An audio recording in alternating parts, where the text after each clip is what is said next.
What up? It's the real Keys, any other fabrication of your imagination. And today I'm reviewing chapter 21 of Rekkyou Sensen. If you don't know what Rekkyou Sensen is, it's a fighting tournament against nations to determine which nations will still survive, because in 100 years the world will end due to war and the earth losing its natural resources. So each nation is fighting for the prosperity of their country, and the winner of each round gets to ask the losing nation for one thing. And no matter what that one thing is, the losing nation has to oblige. Each nation has one warrior to fight for them, and they are called proxy heroes. A proxy hero is a mutated human that gained abilities due to something called a thesis cell. And these heroes are able to survive the harsh conditions of the planet. Most people need an oxygen mask just to breathe, they do not. The chapter starts with Japan's proxy hero being yelled at for leaving the room after his battle, because it's dangerous that another nation might try to assassinate him, so he will be out of the running for the tournament. While he was out, he encountered another proxy hero named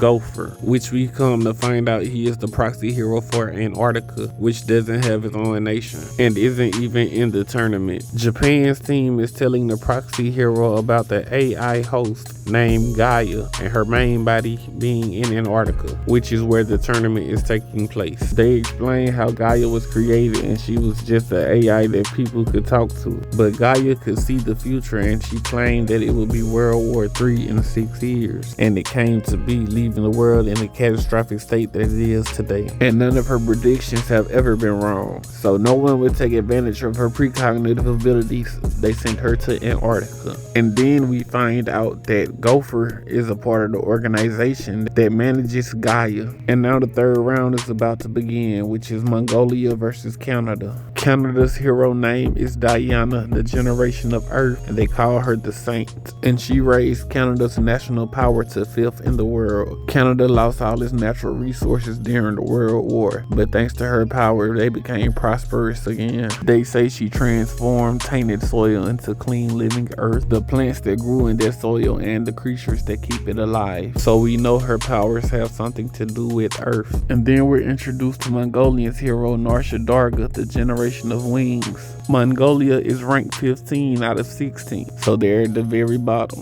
while Canada is near the top. And we come to find out that Mongolia's resources are almost completely depleted. Nars is also pretty badass, because we come to find out that Mongolia has never fallen into foreign hands, because in the past 6 years he has halted invasions, not once, not twice, but 1,700 times, which is almost every day. His country is always being targeted, and he is the only reason his nation is in the top 15, which earned him the nickname the Guardian. Now that the introductions are out of the way, the battle starts, and neither one of them attacks. And Nars believed if Diana attacked him, he would have went down in one hit due to the resonance of her cells, which she has the second highest, being 98%, while his is only 69. But Nars makes the first move, and Diana simply tapped her foot on the ground, creating a fissure in the earth. So the hypothesis on her earth abilities earlier were true, but Nars was able to move, avoiding falling into the hole. And now Diana uses another ability. Instead of making the ground collapse, she made it rise, which trapped Nars in a huge boulder, but he was able to break out pretty easily without any damage.